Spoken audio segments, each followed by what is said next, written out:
සල්ලිව ටිරාන්නලස්. ඌ ගැන කතාවක් නෑ අනුර උඹ බයද? මම කෙලින්ම ජනාධිපතිට කියන්නේ. මොකද මට අනික් කෙවුන්ට කියලා වැඩක් නෑනේ. රට පාලනය කරන ජනාධිපති. ඌ කියන විදිහට තමයි රට යන්නේ. හරි. කොන්ද පණ තියෙනවා නම් ජනාධිපතියෝ උන් ඔක්කොටම ගහලා දාපන්.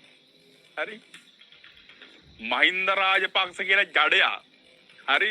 සමහර උන්ගේ අප්පච්චි කියන අපි නම් රාජපක්ෂ හැතිකරේට කඩේ යන්නේ නැහැ. කෙලින්ම කියන්න ඕනේ. කුඩු ලංසලා කුඩු රේනෝලා ඇති කරපු පල් හොරු. හරි. මුන්ට අනුරයට පණ නැහැ. අනුරයට කොන්ද පණ නම් උන් ඔක්කොම ඇතුලේ.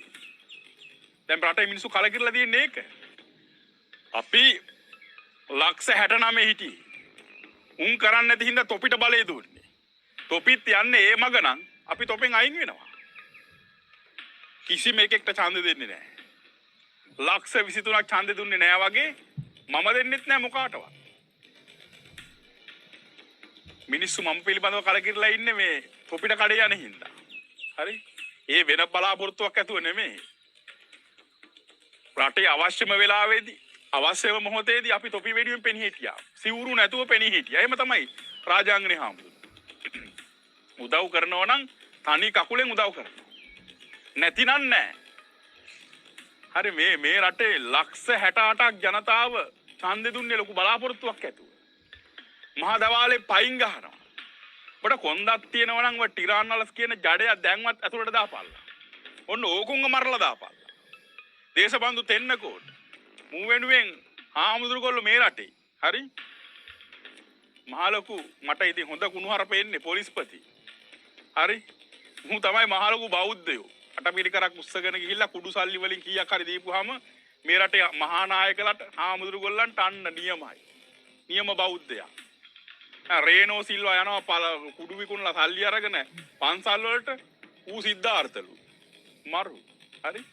ළමයි කොහේ ඉන්න අහිංසකයෙක් දෙන්නේ තුන් දෙනෙක් ගෙනල්ලා මහාන කරලා ටීවී එකෙන් පෙන්වුවම ඌ බෞද්ධයා. රටටම කුඩු බෙදෙන කුඩ්ඩෝ බෞද්ධය වෙලා. මොකද්ද මේ රට? හරි? හරි මේ රටේ නායකයෙක් නැහැ. අවංකවම කියන්න ඕනේ. තොපිට කොන්ද පණ නැහැ. මැරයොන්ගේ සෙට් එක ආනන්ද විජේපාල ඇවිල්ලා කියනවා පාර්ලිමේන්තු යකෝක ගහගනින් පස්සේ. හරි? උඹලා පත් කළා තියෙන එකට නෙමෙයිනේ. රාජාංගනේ. මගේ ගමේ. හරි? රාජාංගනේ මන් දන්නේ කොහෙද කියන්නේ. කුඩු ගහන්න අයිස් බොන්න මද්ද්‍රව්‍ය වලට සල්ලි දුන්නේ නැහැ කියලා. තමන්ගේ ආච්චිවයි සීයාවයි කපලා කෑලි වල කපලා මරලා දාලා. මේ ගමෙත් කසිප්පු තියෙනවා. පැය 24ම පෙරෙනවා.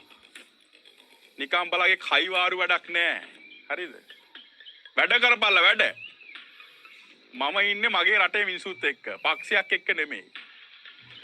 76 වසරක් කටකාපු ජඩයින් එලවන්න දිවි හිමියෙන් කැපකලා. උන් එලෙව්වා. හරි? උන් එලවලම දැම්මා. තොපිටත් වෙන්නේ ඒක තමයි. හැබැයි වැඩේ තියෙන්නේ එලවලා ගේන්න එකෙක් නැහැ. තොපිටත් වඩා අන්තේ උන් තමයි රට පාලනය කරන්නේ. පාලනය කරේ. හරි? ඒ නිසා නායකයෙක් නෑ රටේ මිනිසුනේ නායකයෙක් නෑ. අනේ කූ මින්නේ තොපටත් රජෙක් ඉන්නේ අපට නැත ඉන්නේ. ඒ නිසා වෙනි අප තැවෙන්නේ. හැමදාම මේ රටේ රජෙක් කෙව්වා. හැමදාම මේ රටේ නායකයෙක් කෙව්වා. අපි හිතුවා අනුර කුමාර තමයි දියසේන. අනුර කුමාර තමයි මේ රටේ හදන නායකයා. යකෝ බැලින්න මුට කොන්ද පණ නැහැ. අර මිනිස්සු කියන වගේ තාවම කයිතන් තමයි. හරි. කෙලින්ම කියන්න ඕනේ. කෙලින්ම කියන්න ඕනේ රටේ මේ වෙනුවෙන් දිවි හිමියෙන් කැප 60000ක් මිනිස්සු මැරලා ගියා. සමාජවාදී රටක් වෙනුවෙන්. තවත් කයිවාරු බොලාගේ පම්පෝරි වැඩක් නැහැ වැඩ කරපල්ලා. මහින්ද රාජපක්ෂව ඌව ගෙදරින් එලවනවා කිව්වා ඌව එලව ගන්න බැරි වුණා. දැන් ඒ ගැන කතාවක් නැහැ. හරිද? මහින්දව ගෙදරින් දොට්ට දානවා කිසිම කතාවක් නැහැ. අර දේශබන්දු තෙන්නකෝ.